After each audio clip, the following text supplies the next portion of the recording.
But as Governor of Kisumu, I want to welcome you, all of you, for showing such a big and important respect to Jaramogi and Kisumu County by coming here today for this memorial. I also want to thank, well, before I go very far, the team that made it possible for us to meet in this hall today. The history of this hall for the last 30 years or so is something that will be told later. But as we sit here today, 2 weeks ago, we would not have been here. I want to thank my Deputy Governor, Dr. Willie, and the Minister for Culture and Gender and Social Services, Mheshimiwa Wadiaga, Beatrice, and particularly Abala Wanga, the city manager, and the team that worked here tirelessly. I thank you all for making us meet here this morning and today. But more particularly, as I welcome you to Kisumu, all of you, I also want to thank the following people for coming here, especially, first, Mama Margaret Kenyatta. You are coming here today, given the history you just heard, is very symbolic. We are reliving and we are living. We are reliving the past and living the future. And it is good you are here today with your Odinga family to lay the foundation for this future once more. Thank you very much for coming. I also want to thank very much today for coming here for the political significance of your arrival, Ambassador Olaro Tunu from Uganda. From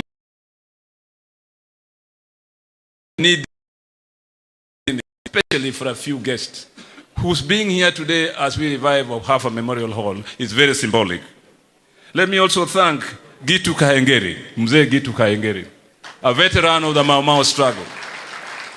I am told that Gitu is about 100 years old, and yet he came here today to make sure that he's present at this occasion. Let us respect Mr. Gitu Kahengeri with our applause. Thank you very much. I also want to thank, finally, I would have thanked you all who have come here, but Mama Raila Mbogo. Mama Raila Mbogo, where is she? She is there. Now, if you know the history of that mama in Nairobi and Iluo politics and national politics, it is good he is here to represent that tradition of valiant women in Kenya who have been part and parcel of this struggle. And finally, the family of Jaramogi Oginga Odinga who made it this possible, led by Oburu Odinga, now the doyen of the family, and Raila Molo Odinga, whose family now bears the responsibility of making sure that Jaramogi's legacy lives in the political history of this nation. I welcome you all today. Thank you very much for coming to Kisumu. We are honored, we are pleased. We thank God for the sermon this morning that laid the ground and the road for the future. Bwana Yesu asifiwe. Hallelujah. Karibuni Kisumu. Thank you very much. Thank you very much, Governor Anyang Nyong'o.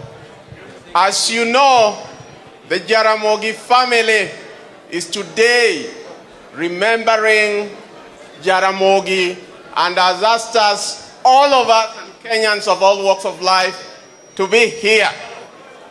And after Jaramogi died, again from a cultural perspective, it was Dr. Oburu Odinga who took over the mantle of culturally and leading the family.